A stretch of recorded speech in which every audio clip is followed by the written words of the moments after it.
Nyampe. Di mana kita? SMA 66 Jakarta.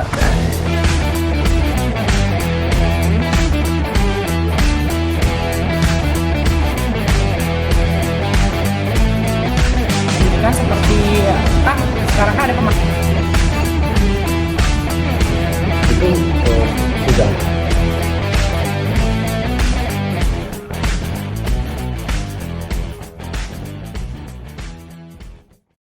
Perkenalkan, kami dari kelompok Pilar 1 Lokal L, Angkatan 2023, Universitas Pembangunan Nasional Veteran Jakarta.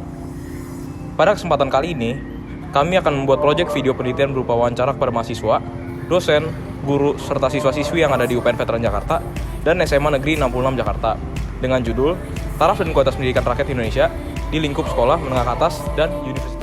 Assalamualaikum warahmatullahi wabarakatuh. Shalom, Om Swastiastu, Namo Buddhaya, salam kebajikan, dan salam bela negara.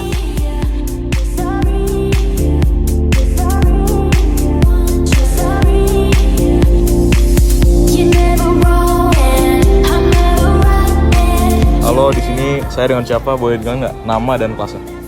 gue dan Novendra Fiasco dari 11A. Oke, jadi di sini saya ingin menanyakan beberapa pertanyaan nih mengenai pendidikan di Indonesia. Yang pertama, apa dampak implementasi kurikulum merdeka terhadap kualitas pendidikan, termasuk aspek seperti hasil belajar dan keterampilan siswa? Menurut opini saya, dalam kurikulum Merdeka kali ini mendapatkan hal-hal yang positif. Dari pengalaman saya pada kelas 10, di mana di kurikulum Merdeka ini memperbanyak presentasi.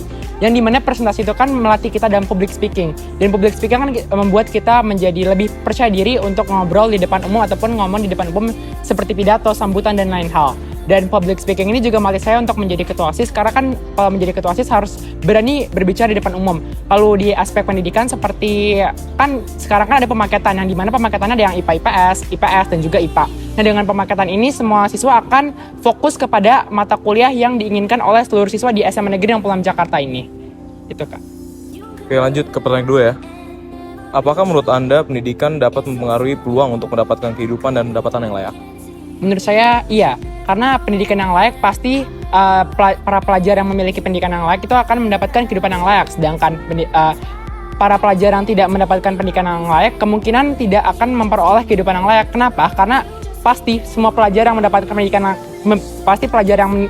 pendidikan yang layak kan mendapatkan ilmu yang banyak, pemahaman yang banyak, sedangkan para pelajar yang tidak mendapatkan pendidikan yang layak itu pasti akan kayak tidak memiliki privilege yang dimana mereka tidak mendapatkan suatu pelajaran ataupun materi dari sekolah-sekolah. Maka dari itu menurut saya pendidikan yang layak pasti akan membuat kita memiliki kehidupan yang layak. Sedangkan kalau kita tidak memiliki pendidikan yang tidak layak, itu memungkinkan kita untuk tidak memiliki kehidupan yang layak juga. Oke, lanjut ya ke pertanyaan yang ketiga. Apakah perundungan mempengaruhi kinerja akademik atau prestasi siswa-siswi di sekolah? Tentu saja itu akan mempengaruhi. Pastinya itu akan mempengaruhi hal-hal negatif pada diri kita sendiri, karena dampak bullying kan bisa membuat kita menutup diri, tidak percaya diri, dan tidak mau berinteraksi di depan umum. Dengan kita tidak mau berinteraksi di depan umum, pasti kita juga tidak ingin belajar dan kita sudah bermalas-malasan sekolah. Apalagi pembulian itu terjadi di sekolah yang membuat kita takut untuk masuk sekolah agar kita takut untuk dibully lagi. Maka dari itu opini saya untuk para pelajar zaman sekarang tidak membuli orang-orang lain, karena orang-orang tersebut pasti akan takut pada dirinya sendiri, dia takut akan keluar rumah, takut berinteraksi. Maka dari itu hal-hal negatif akan terjadi kepada korban pembuli. Gitu, Kak. Oke, untuk pertanyaan terakhir ya. Jika Anda memiliki kesempatan menjadi Menteri Pendidikan, apa hal yang kamu lakukan sekiranya akan mendorong dalam perkembangan pendidikan di Indonesia? Tentu saja saya akan meratakan pendidikan yang layak di seluruh daerah, perkotaan. Bisa kita simpulkan saya ingin meratakan pendidikan yang layak di seluruh Indonesia. Karena dengan saya meratakan pendidikan yang layak, maka orang-orang juga akan mendapatkan kehidupan yang layak, yang seperti saya katakan sebelumnya. Lalu saya juga ingin menambahkan pelatihan yang dimana kan kita tahu sendiri nih, Gen Z zaman sekarang tuh memiliki perilaku-perilaku yang kurang mencerminkan hal-hal positif. Maka dari itu saya ingin sekolah-sekolah memberikan pelatihan yang dimana bisa membuat para pelajar memiliki sikap hal-hal positif seperti gampang untuk bergotong royong, lalu bisa diajak kerjasama, lalu memiliki sifat-sifat disiplin dan tertib, seperti itu, Kak. Apabila saya dijadikan sebagai Menteri Pendidikan. Amin. Amin. Oke, thank you Danov atas jawabannya. Sukses buat sekolah. Halo, boleh kenalan nggak di sini? Aku sama siapa ya? Halo, aku Nora Shalami Syabe. Abel bisa dipanggil. Kamu kelas berapa? Aku kelas 11. Di sini aku mau nanya beberapa pertanyaan tentang pendidikan yang ada di Indonesia. Jadi pertanyaan yang pertama itu, menurut kamu ada nggak sih tantangan atau hambatan khusus dalam implementasi kurikulum Merdeka dan bagaimana cara mengatasinya?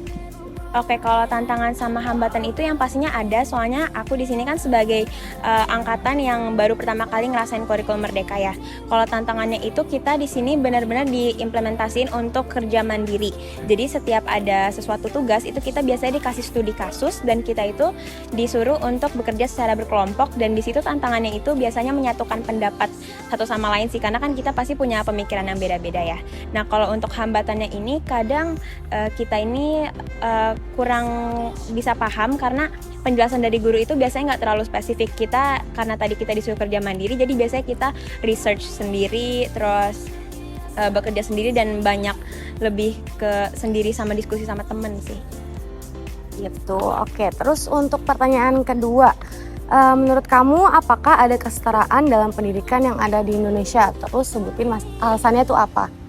Kalau menurut aku itu masih kurang setara banget, karena kalau dilihat-lihat dari berita itu udah banyak banget kalau pendidikan di ibu kota sama di daerah itu jauh beda, bahkan yang di daerah itu jauh banget dari standar pendidikan yang layak gitu, karena bisa dilihat sumber daya manusianya yang kurang, terus gaji dari gurunya juga ada yang kurang, terus fasilitas di sana itu masih kurang memadai gitu. Lanjut ke pertanyaan ketiga, bagaimana sih peran pendidikan dalam mengurangi ataupun mencegah perundungan yang ada di sekolah menurut kamu? Pendidikan itu sangat amat berperan, karena kan di sekolah ini ngajarin tentang nilai luhur, budi pekerti sama moral ya. Apalagi di sekolah itu ada guru konseling, jadi berperan banget untuk mensosialisasikan ke murid-muridnya tentang bahaya bullying bagi untuk pelaku sama orang yang dibully itu ada. Terus jadi sebagai guru konseling itu juga harus terbuka gitu sama murid dan ngebiarin murid untuk bercerita kalau ada sesuatu. Oke, terus pertanyaan terakhir dari aku. Jika kamu berkesempatan menjadi Menteri Pendidikan, apa satu hal yang akan kamu lakukan sekiranya untuk mendorong dalam perkembangan pendidikan di Indonesia? Oke, kalau yang pasti itu aku bakal ngefokusin untuk menaikkan kualitas pendidikan di daerah supaya semua orang itu bisa ngerasain pendidikan yang layak dan sesuai itu gimana supaya ningkatin sumber daya manusia di Indonesia juga. Oke, makasih banyak untuk jawabannya ya. Halo, di sini saya dengan siapa dan kelas berapa? Nama saya Lula Harjanti Praditya dari kelas 12 IPS 1. Oke, jadi di sini saya ingin menanyakan tentang permasalahan pendidikan di Indonesia. Yang pertama, apakah Anda setuju dengan adanya kurikulum Merdeka dan berikan alasannya? Saya kurang setuju dengan kurikulum Merdeka untuk diimplementasikan di sekolah saya, karena menurut saya itu terlalu mengeksploitasi waktu yang kita punya. Karena kurikulum Merdeka ini yang saya lihat itu membuat proyek-proyek sehingga minimnya murid-murid untuk mengembangkan kemampuan akademis atau non-akademisnya di bidang lain gitu. Oke, lanjut ya, pertanyaan kedua. Menurut kamu dengan banyaknya berita mengenai UKT yang sangat tinggi, apa yang kamu harapkan kepada kebijakan universitas? Menurut saya kebijakan universitas harus lebih mementingkan kesejahteraan mahasiswanya, terus memberikan keadilan dalam pembagian pemerataan UKT-nya dan lebih transparansi aja dalam pengelolaan biayanya. Oke, lanjut ya ke pertanyaan ketiga. Apa yang Anda lakukan jika terdapat pembulian di depan Anda? Nah, kalau ada pembulian di depan saya berusaha semaksimal mungkin untuk melerainya dan membantu menyelesaikan masalahnya yang mereka punya gitu. Oke. Pertanyaan terakhir ya. Jika kamu berkesempatan menjadi Menteri Pendidikan, apa aja sih hal yang kamu lakukan sekira akan mendorong dalam perkembangan pendidikan di Indonesia? Pertama ada waktu masuk sekolahnya sih mau diubah ke siang gitu, nggak sepagi sekarang.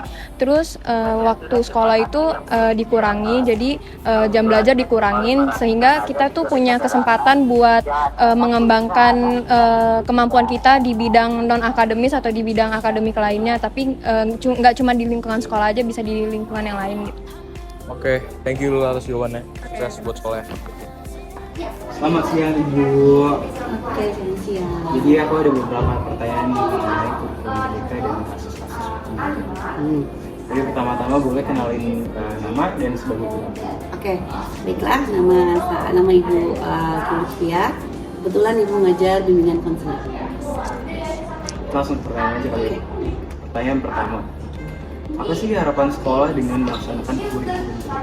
Harapan sekolah dengan adanya Kurmer, jujur Kurmer kita baru 2 tahun ya, angkatan kedua ini. Harapannya sih sebenarnya di kurikulum ini sebenarnya untuk siswa lebih beraktif ya, aktif, mereka bisa dengan tambah lagi adanya project, dimana di situ bukan hanya produk tapi mereka diajarkan untuk bisa public speaking, paparan atau presentasi lah istilahnya mereka yang lebih diutamakan dari Kurmer ini. Dan memang di Kurmer ini dimana mungkin sampai sama Kurtilas mungkin ya, siswa lebih banyak yang mencari materi, guru hanya sebagai pendamping. Jadi bukan hanya textbook, namun kita juga harus mengasah soft skill di situ. Betul. Cuman bedanya mungkin di sini kan kita mungkin pernah dengar ya kamu ya, di kurikulum Merdeka ini siswa tidak dipaksakan untuk mendapat nilai ya. Ini pernah dengar gitu kali ya. Tapi memang sebenarnya kita punya kalau zamannya Kurtilas itu 75 KKM ya. Yeah. Kalau sekarang mereka punya kayak target juga, di mana di situ ada mahir, tuntas, remedial dan sampai dengan itu KKM. Lalu ke pertanyaan kedua nih Bu, bagaimana sih peran pendidikan dalam mengurangi ataupun mencegah perundungan yang ada di sekolah? Oh, untuk perundungan, kebetulan alhamdulillah sekolah kita nggak pernah ada perundungan. Tapi meskipun tidak terjadi itu, kita selalu mengadakan kayak seminar-seminar. Misalnya kita dapat dari Natsu atau mungkin baik daring maupun luring. Biasanya ketika ada dari daring itu diinfokan ke OSIS, anak OSIS biasanya ikut, nanti mereka melibatkan ataupun dari kami dari BK biasanya suka ada tuh setelah masuk kelas pasti kita akan memberi materi tentang sayur ini. Pertanyaan terakhir nih Bu, upaya apa sih yang bakal dilakukan kalau bisa ada kasus perundungan? Pertama kali kita mungkin akan mengadakan pertemuan konselingnya antara si pelaku dan yang bully ya, yang pelaku dan korban ya. Pertama kita akan ada kayak mediasi ya. Apa penyebabnya, kalau misalnya hanya sekedar perkataan, sekarang kan banyak verbal pun termasuk bullying ya, jangan salah ya, verbal pun bullying. Mungkin kamu juga tanpa sadar sebenarnya pernah melakukan kan, kalau nggak tanpa sadar. Misalnya kita ketemukan dulu, tapi mereka ketika bertemu itu ada titik temu mereka, biasanya mereka akan berdamai. Dan biasanya itu kami selalu monitor dengan perkembangan apakah masih terjadi. Ada tindak lanjut. Kami punya hotline L2, mungkin udah pernah dengar juga. Nanti kalau memang ini bisa diajukan. Jadi tentu sekolah akan ikut berpartisipasi ya? Sangat berperan. Sepertinya itu saja sih Bu. Oke, baiklah. Terima kasih banyak ya Bu. Sama-sama. Selamat siang Ibu. Selamat siang. Pertama boleh kenalkan dan nama dan sebagai guru apa? Oke, baik. Halo, selamat siang semuanya. Saya Ibu Elis, guru geografi dari SMA Negeri 66 Jakarta. Saya ada beberapa pertanyaan nih Bu mengenai kurikulum Merdeka, lalu pendidikan layak dan soal kasus bullying itu. Yang pertama, apa sih harapan sekolah dengan melaksanakan kurikulum Merdeka? Harapannya dari kurikulum Merdeka ini ada pembelajaran yang berdiferensiasi yang berpihak kepada siswa, sehingga kita sebagai pendidik khususnya memberikan layanan pendidikan itu sesuai dengan apa yang siswa butuhkan, seperti itu, baik dari segi metodenya ataupun dari cara belajarnya. Kan setiap siswa berbeda-beda. Nah, diharapkan dengan adanya kurikulum Merdeka ini bisa mengakomodir semua kebutuhan siswa sesuai dengan diferensiasi siswa tersebut. Berarti emang untuk adanya perubahan lalu? Ya betul, dengan perubahan sesuai dengan perkembangan zaman. Lalu ke pertanyaan kedua nih Bu, bagaimana sih peran pendidikan dalam mengurangi ataupun mencegah perundungan yang ada di sekolah? Oke, kalau di pendidikan khususnya di sekolah kami, yang pertama adalah adanya tata tertib yang memang melarang siswa untuk terjadi bullying. Kemudian ada himbauan dari stakeholder semua ya, warga sekolah, dari kepala sekolah, dari wakil, dari guru-guru, mengingatkan kembali, reminder bahwa hal tersebut tidak boleh dilakukan. Kalau dilakukan kan akan menerima konsekuensinya. Ada undang-undangnya juga. Jadi sosialisasi tersebut bisa kita sampaikan melalui pembinaan upacara, amanat di dalam upacara, ataupun di dalam kelas. Apabila terjadi perundungan atau bullying, ya pasti kita akan langsung tindak tegas di tempat hari itu juga dan saat itu juga. Oke baik Bu, pertanyaan terakhir nih Bu. Apa sih upaya terbaik dari sekolah dan guru terutama untuk mencegah atau mengatasi perundungan? Mencegah ya? Iya. Mencegah tadi kita membuat tata tertib untuk mengcover supaya tidak terjadi perundungan, dan kalaupun sudah terjadi maka siswa yang melakukan perundungan tersebut akan menerima konsekuensinya, yakni kalau di kami adalah pembinaan edukatif, dia berbasis imtak, iman dan takwa. Jadi siswa yang melakukan pelanggaran akan kami bina, pertama membuat surat pernyataan, kemudian akan dibina iman dan takwanya, seperti kalau yang laki-laki dia menjadi muazin pada saat, bagi yang muslim muazin pada saat sholat zuhur selama 1 minggu, kemudian atau memberikan kultum setelah sholat, atau membereskan kesiapan untuk kegiatan sholat di masjid, contoh simpelnya seperti itu. Jadi pembinaan imtak yang kami lakukan. Berarti di SMA 66 itu sangat jika emang ada kasus bullying, perundungan, memang sangat akan memberikan sanksi yang tegas bagi pelaku. Dan segala hal untuk mempreventifkan perundungan tersebut akan dilakukan. Ya pasti. Jangankan untuk korban, orang tua yang menjadi pelaku juga akan kami panggil, sehingga selain di sekolah dibina juga bisa diberitahukan di rumah juga. Dan di 66 tidak ada senioritas ya, dari kakak kelas ke adik kelasnya gitu, apalagi yang setingkat, yang senioritas saja nggak ada gitu. Jadi insya Allah di sini ramah anak ya sekolahnya. Dan sampai saat ini sih belum ada, dan jangan sampai ada kasus perundungan antar siswa di SMA 66. Terima kasih banyak, itu saja Bu. Oke, baik. Semoga meng-cover jawabannya. Amin. Terima kasih. See you guys next time.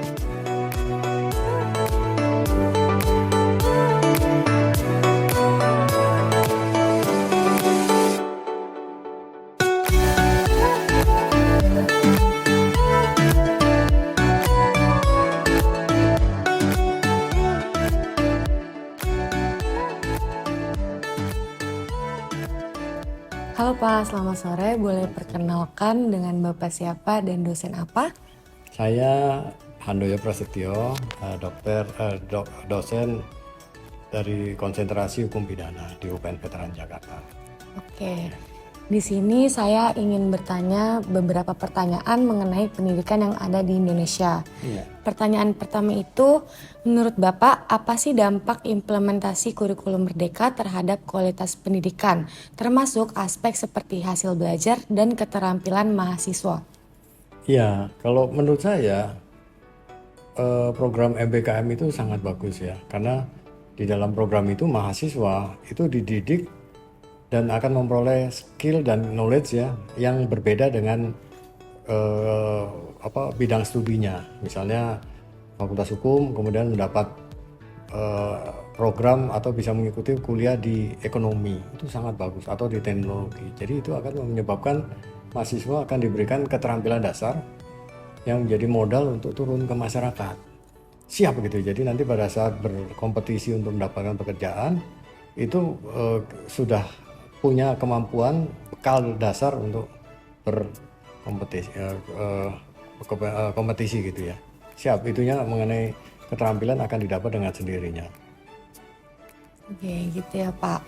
Lalu untuk pertanyaan yang kedua itu, menurut Bapak apakah ada kesetaraan dalam pendidikan yang ada di Indonesia dan sebutkan alasannya? Iya, kalau menurut saya kita ini kan jumlah penduduk 275 juta ya saat ini.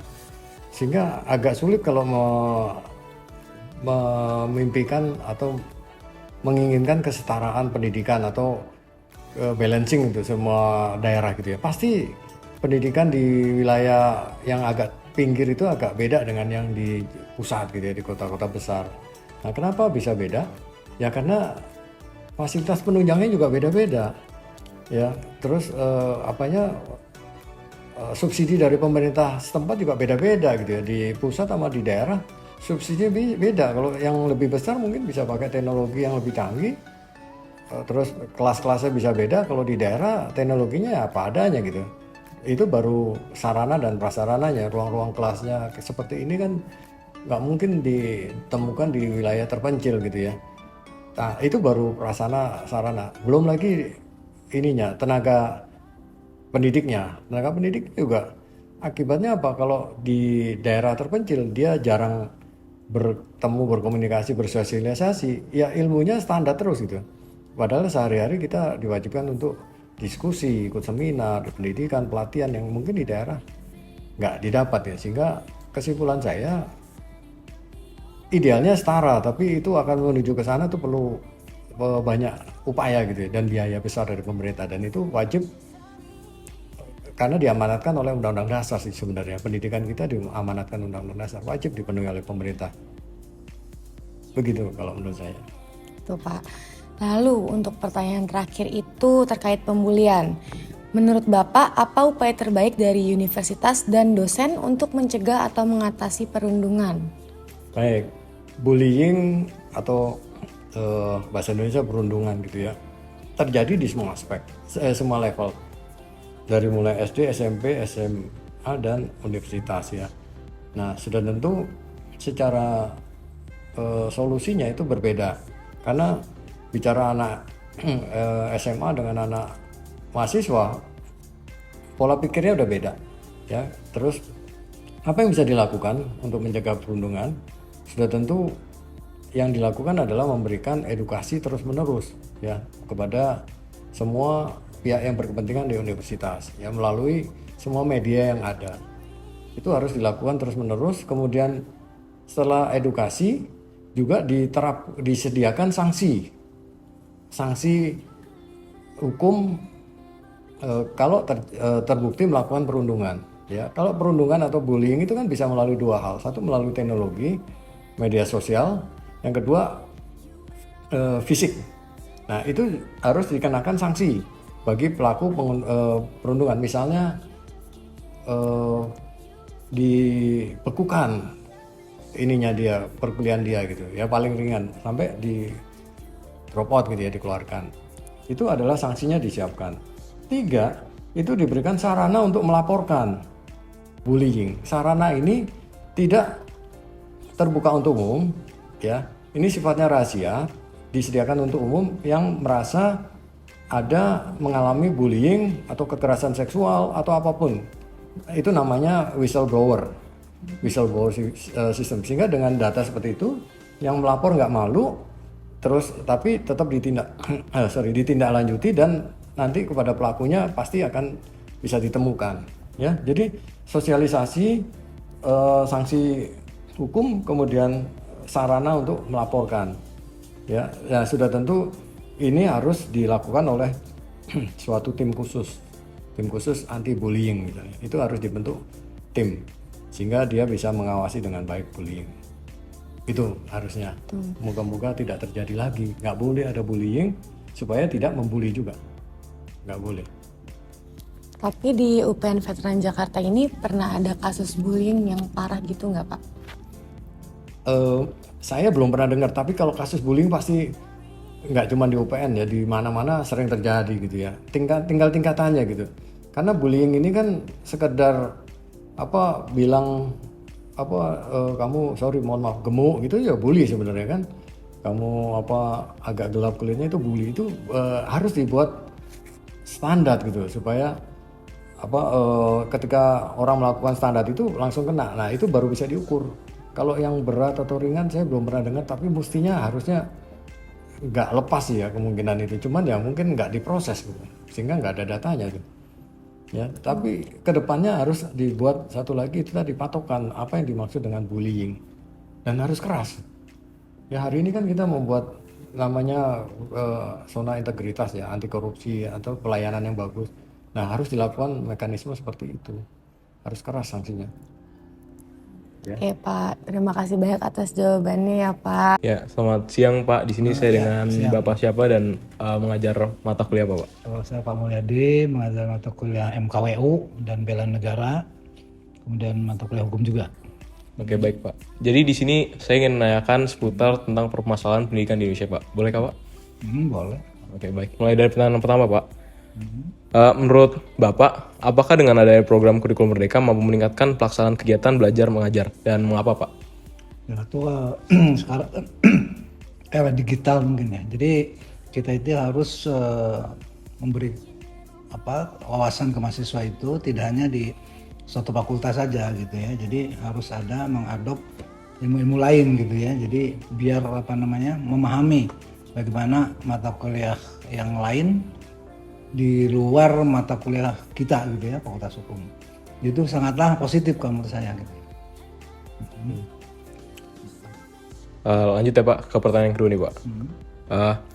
Menurut Bapak, apakah ada Pak kesetaraan dalam pendidikan yang ada di Indonesia? Terus kenapa Pak alasannya kalau misalnya emang ada kesetaraan itu Pak? Kesetaraan pendidikan Indonesia dengan apakah ada Pak kesetaraan di pendidikan di Indonesia Pak?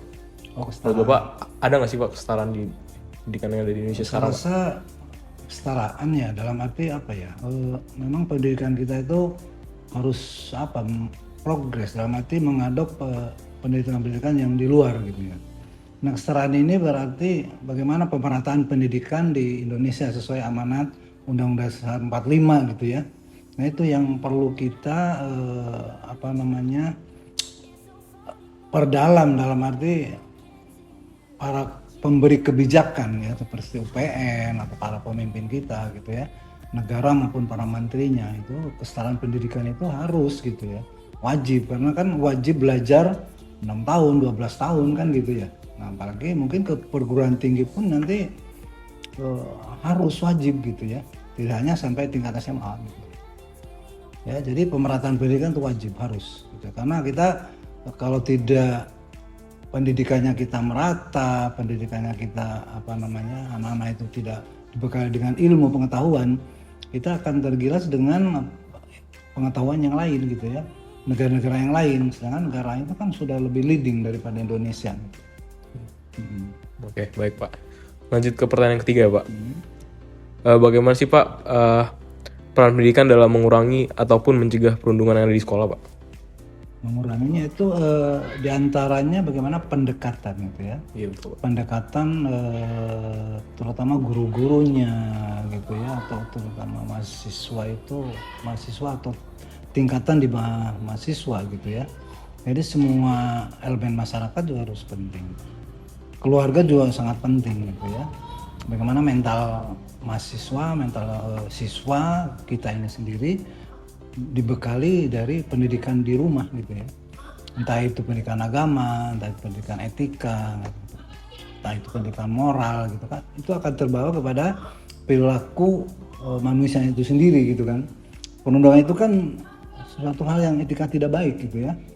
Entah itu mengakibatkan dia itu menjurus kepada kriminal dan lain sebagainya, atau menghajar psikologinya, itu kan suatu hal yang tidak baik gitu ya. Jadi perundungan itu sangatlah tidak baik gitu ya bagi karakter bangsa kita gitu. Jadi harus ada perubahan gitu ya, terutama hukumnya gitu. Bagaimana tak kalah seseorang itu melakukan perundungan itu harus tegas gitu ya, entah itu pihak sekolah, perguruan tinggi yang sesuai dengan hukum yang berlaku kan gitu. Ya baik Pak, itu saja pertanyaan Pak. Makasih banyak Pak. Halo bro. Halo, ini di sini gue dengan siapa dan fakultas mana ya? Oh, nama saya Ananda Raffi Prabowo. Saya dari Fakultas Hukum angkatan 2023. Oke, jadi di sini gue pengen nanyain seputar permasalahan pendidikan di Indonesia, boleh nggak? Boleh banget. Oke nih, ada 3 pertanyaan ya. Mulai dari pertanyaan yang pertama nih.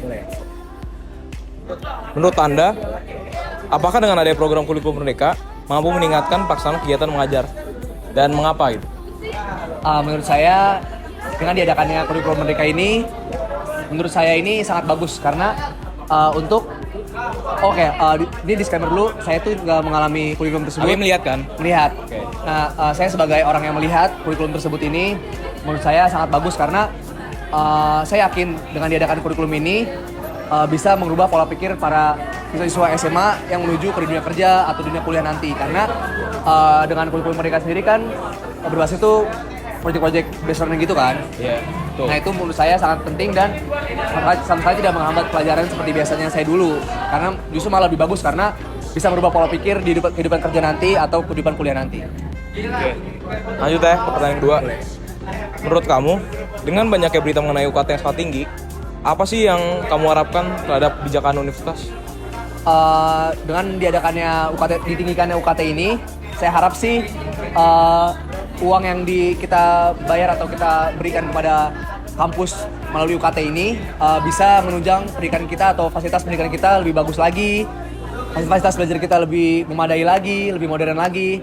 Tapi kita perlu disclaimer juga karena gak semua yang ada di kuliah ini tuh ekonominya mampu atau di atas rata-rata. Jadi mungkin solusi saya atau harapan saya juga untuk orang-orang yang berkebutuhan ekonominya agak rendah atau di bawah rata-rata itu dikelompokkan agar bisa berkuliahnya dengan nyaman, dengan baik, dengan tidak ada beban sama sekali.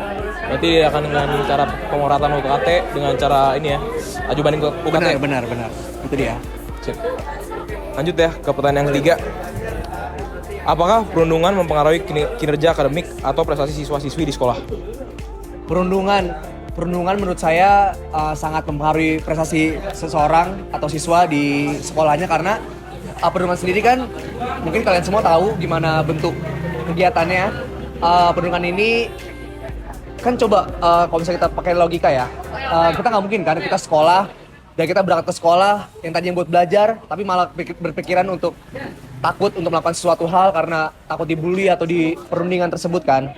Jadi menurut saya ini sangat ngaruh dalam prestasi seseorang karena jadi beban tersendiri lah bagi siswa yang merasakan atau korban yang merasakan karena perundungan sendiri kan sangat ngaruh atau sangat berpengaruh sama psikis kita tersendiri kan karena kita nggak mungkin kita pengen belajar, kita pengen pintar, kita pengen ngasih prestasi yang banyak cuman pemikiran kita sendiri tuh takut akan kegiatan tersebut, takut akan diledekin, digimanain. Hal-hal itu ya mungkin sangat ngaruh buat prestasi seorang. Ngaruhnya ya yang buruk ya. Berarti adanya hambatan ya di setiap kegiatan akademis yang mereka lakuin ya? Benar. Oke, itu aja jawabannya? Oh iya siap. Oke, thank you Rafli ya, sukses selalu buat kuliah. Siap. Selamat siang Kak. Siang. Aku pengen wawancarin Kakak nih, boleh nggak? Boleh. Oke. Pertama nama dan dari fakultas apa dan angkatan berapa? Oke, sebelumnya perkenalkan aku Amanda Maharani dari FH Angkatan 2022. Oke. Langsung pertanyaan aja ya Kak? Ya, boleh. Oke, pertanyaan pertama, menurut Kakak, apakah dengan adanya program kurikulum Merdeka mampu meningkatkan pelaksanaan kegiatan belajar mengajar? Dan kenapa sih? Kalau dari pendapat aku pribadi, karena sebelumnya aku juga pernah sekolah di SD, SMP, SMA, kalau kurikulum Merdeka itu kan lebih kayak kita yang mandiri ya belajar ya. Kalau menurut aku itu kurang efektif. Kenapa? Karena nggak semua orang itu bisa mampu belajar sendiri gitu. Kalau misalkan nggak cuman mandiri kayak gitu atau masih didampingi itu kan tentunya lebih mempermudah ya. Itu sih menurut aku, kalau menurut aku sendiri itu kurang efektif. Kalau misalkan dibarengi dengan pendampingan dari gurunya itu masih oke dan bagus sih tentunya. Jadi dengan adanya kurikulum Merdeka menurut Kakak tuh akan lebih efektif, jauh lebih efektif? Kalau kurikulum Merdeka, kalau misalkan didampingi sama gurunya, tanpa gurunya jadi nggak lepas tangan gitu aja loh. Jadi kita tetap belajar sendiri tapi kita tetap dapat insight dari gurunya gitu. Lalu pertanyaan kedua nih Kak, menurut Kakak dengan banyaknya berita mengenai UKT yang sangat tinggi, apa yang Kakak harapkan pada kebijakan dari universitas tersebut?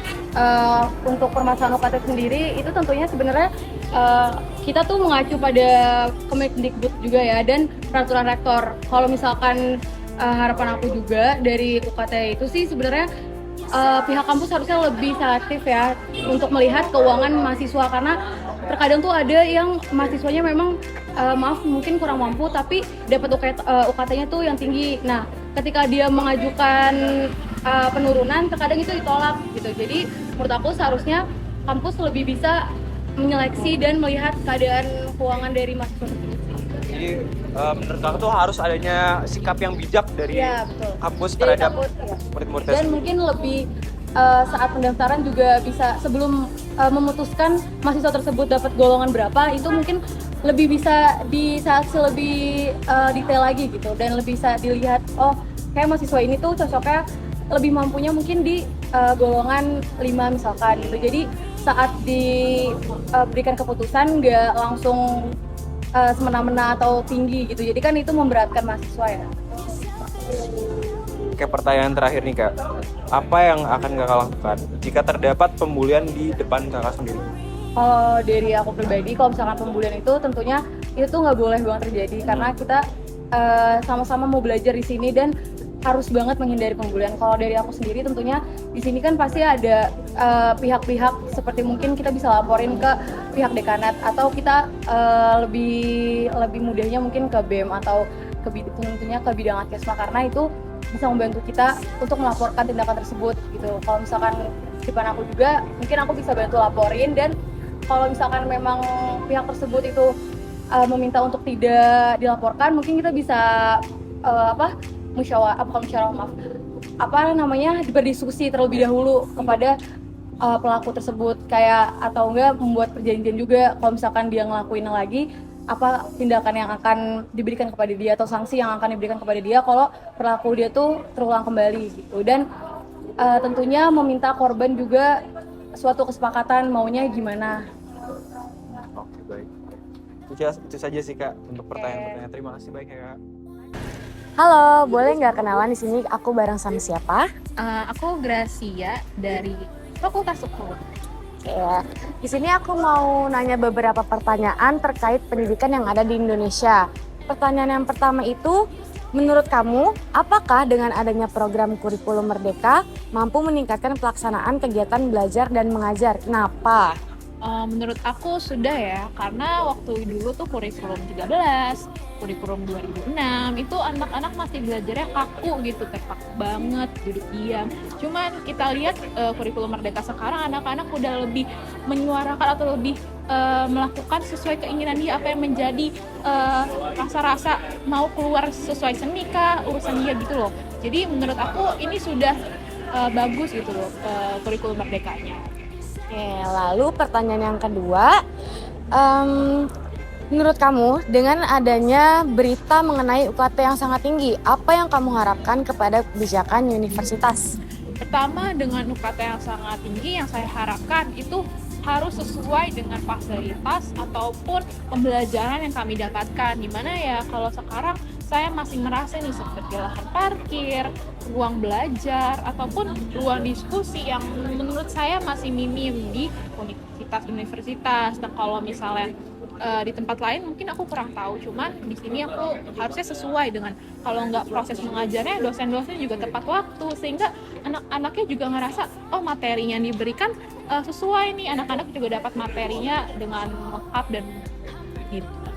Oke, untuk pertanyaan yang ketiga itu, menurut kamu bagaimana sih peran pendidikan Indonesia dalam mengurangi ataupun mencegah perundungan yang ada di sekolah ataupun perguruan tinggi? Menurut aku peran pendidikan tuh sangat penting ya di dalam perundungan sendiri ini, karena saya juga masih melihat ada nih beberapa kasus, salah satunya di Tanjung ya, itu ada tuh anak sekolahnya tuh kakinya sampai diamputasi karena dibully, dan respon wali kelasnya itu hanya karena bercanda gitu. Itu suatu keprihatinan juga ya, walaupun memang di Indonesia ini sudah banyak sekolah-sekolah atau lembaga-lembaga yang sudah menerapkan sistem no bullying banget. Cuma aku masih melihat terkhususnya di negeri-negeri kali ya, itu masih minim banget nih Kak. Jadi kayak apalagi di pedalaman-pedalaman kayak gitu, karena mungkin sumber dayanya kurang atau seperti apa. Oke, terus untuk pertanyaan terakhir nih, jika kamu berkesempatan menjadi Menteri Pendidikan Indonesia, apa satu hal yang akan kamu lakukan sekiranya untuk mendorong dalam perkembangan pendidikan yang ada di Indonesia? Pertama, aku pasti mau menerapkan sistem pendidikan di Finlandia itu, karena memang sudah terbukti nih sistem Finlandia ini tertop teratas di dunia gitu loh. Jadi sehingga anak-anak juga bisa mengekspresikan dirinya. Contohnya, aku kan sekarang lagi di hukum nih. Aku tuh pernah belajar nih di SMA, di SMP tentang masalah IPA. Alangkah baiknya kalau misalnya aku sudah menjerumus nih tentang pelajaran tentang hukum-hukum waktu masa SMP dan SMA, sehingga itu bisa berguna nanti di kehidupan kuliah nanti gitu. Oke. Terus ini testimoni. Menurut kamu, apa sih manfaat atau pelajaran berharga dalam bentuk video yang diunggah di YouTube? Menurut aku banyak ya manfaatnya, apalagi kita kan internet sudah banyak banget ya di sini ya, itu bisa digunakan secara positif, dimana orang-orang kan banyak yang masih belum sekolah ataupun universitas dan lain-lain. Nah, itu mereka bisa menggunakan platform YouTube sebagai belajar gitu loh, sehingga SDM ini juga bangkit terus dan tidak hanya berpatok sebagai harus sekolah, sehingga bisa belajar juga. Oke, terima kasih banyak untuk jawabannya, Kak Gracia. Terima kasih sudah mau mengundang saya di sini.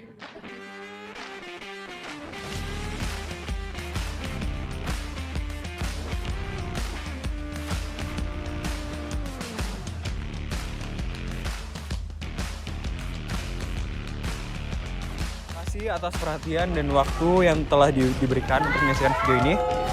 Semoga dengan adanya video ini dapat menambah wawasan akan pendapat masyarakat mengenai pendidikan serta lingkungan pendidikan di Indonesia. Dan juga bisa menjadi salah satu sarana aspirasi bagi masyarakat banyak. Salam bela negara. Wassalamualaikum warahmatullahi wabarakatuh. Nama saya Muhammad Rasya Khairul Pratama dari Lokal F angkatan 2023. Manfaatan dari proyek PJBL saya sendiri itu kan temanya tentang manfaat 4 sehat 5 sempurna kepada anak-anak TK kan. Itu jadi kita tuh bisa ngasih ke informasi wawasan seputar betapa pentingnya makanan 4 sehat 5 sempurna buat masa depan anak-anak TK tersebut. Soalnya tuh video itu tuh cuma yang dikasih tuh cuma dari SD sampai SMA. Jadi buat kita ngeratain semuanya sama buat mewujudin generasi emas 2045. Saya Melisa dari Lokal F angkatan 2023 jurusan hukum. Manfaat PJBL buat saya jadi lebih belajar bikin artikel, terus juga ngedit video dan lebih bersyukur pas ngelihat orang-orang yang kurang di luar sana.